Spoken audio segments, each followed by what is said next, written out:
ഈശോമിശിഹായ്ക്കു സ്തുതിയായിരിക്കട്ടെ.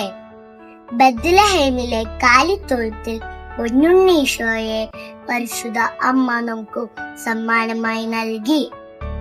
കുരിശിൽ കിടന്നുകൊണ്ട് ഈശോ തന്റെ സ്വന്തം അമ്മയെ നമുക്ക് സമ്മാനമായി നൽകി.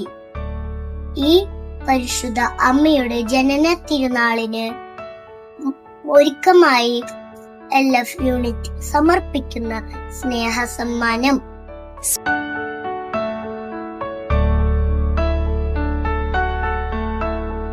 സ്വർഗം താണിറങ്ങി മാതാവിൻ മടിയിലുറങ്ങി, വാനിലെ താരകൾ വിസ്മയമോടതു നോക്കി, വാനിലെ താരകൾ വിസ്മയമോടതു നോക്കി. സ്വർഗം താണിറങ്ങി മാതാവിൻ മടി